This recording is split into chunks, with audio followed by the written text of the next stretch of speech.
Hi everyone, it's Esther. Today's video I've decided to do on flower spikes and why New Zealand winters are so awesome for getting our Phalaenopsis orchids to bloom or rebloom.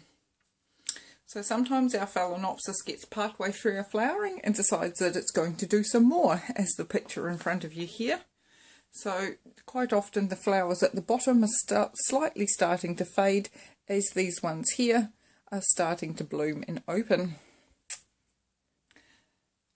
My next video I'm going to show you is a Phalaenopsis where it has a secondary spike, and this secondary spike was from the main flower stem that had finished flowering and was cut at the very top node. So this one decided to carry on her flower spike from the original and will give me another 5 or 6 blooms. So this orchid here, I decided after it had finished flowering that its stalk was dying back and decided to cut it off within 1 inch from the base of the plant. Now this plant is a really good example of showing you what the difference is between aerial roots that have this grey tinge to them and then the green tips. The grey tinge and the green tips to this one here that is completely different. This one here is the very beginning of a flower spike. Just there at the bottom of the footage, this here is the flower spike. With this fell here, you can see this was the end of last year's stake that got cut off and gets left to dry. This is this year's new flower spike, and I've just used a nice soft cotton tie just to tie it to the stake to help it grow up nice and straight. On this next fell that I have to show you, she has quite a few things happening. She has lots of new growth and new tips coming through here. So these are aerial roots. They were roots that were in the pot that have decided to come out. She still has new leaves appearing. And this is her flower spike just starting to pop up. Now you find that these are really quite flexible, and as long as you're gentle you can actually start training them up the bamboo stake to get nice straight flower spikes. Be very gentle, make sure that you don't pull them too hard and snap them off. The further up the bamboo stake the flower spike goes, the higher I move the tie till I put clips on it. And yes, the flower stakes will go towards the sun, so whichever way you would like your flower spike to lean is the way that you should face your Phalaenopsis, towards the light, because that's the way they will go. So when winter starts to get a hold on us here in New Zealand, we get possible daytime temperatures between about 13 and in some areas down to the minus degrees, depending on whereabouts in New Zealand we live. I'm in the North Island. I'd probably get the lowest temperature in New Plymouth of about -1 degree for a real frosty morning that might warm up to about 6 or 7 degrees during the daytime.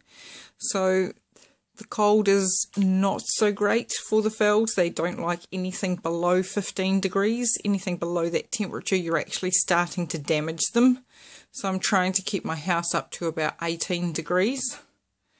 And that's what helps promote the flower spikes. So last year, this one here, I decided to cut its flower stem to the last node that was on it, for the simple reason that I want to try getting a keiki, which is a baby Phalaenopsis, to start growing from the flower spike.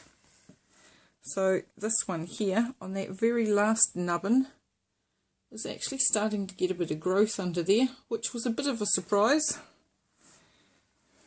because she threw out this massively wild flower spike.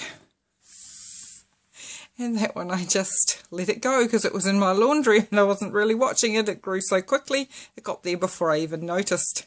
Now the one behind it there is the very first fell that I ever had, and her flower spike is now progressing right up the stem and doing really well. So that's my massive big and first Phalaenopsis. She takes up lots and lots and lots of room. So this one here is actually quite a different plant.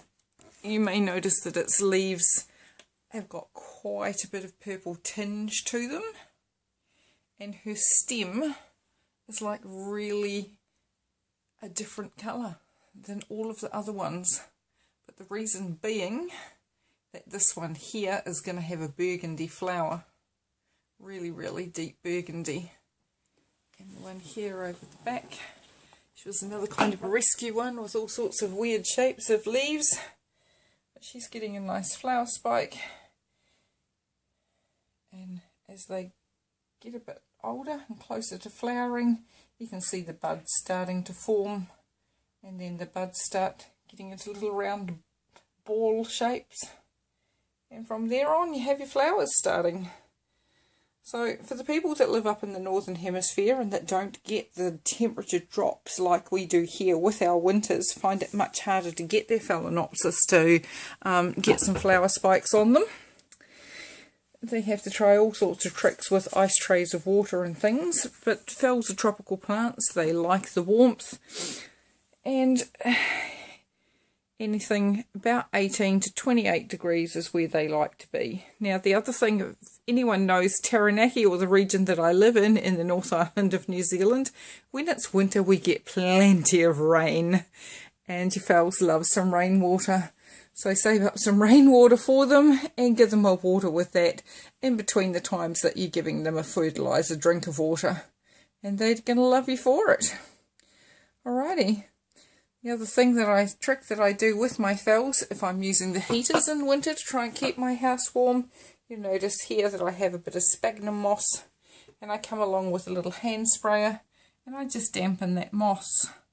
Because when the sphagnum moss is nice and damp, it helps the aerial roots grow, and it also helps with the humidity if the heat is drying up the air. So that about wraps it up for today. If you liked my videos and the information I've given, please give me the thumbs up. If you didn't like my videos, give me the thumbs down. Please feel free to leave me a comment if you like. Hit the subscribe button if you want to join my channel. And if you'd like notifications each time that I post a new video, press that little grey bell and that will let you know when I've put on a new video. Thanks for watching, everyone. Bye.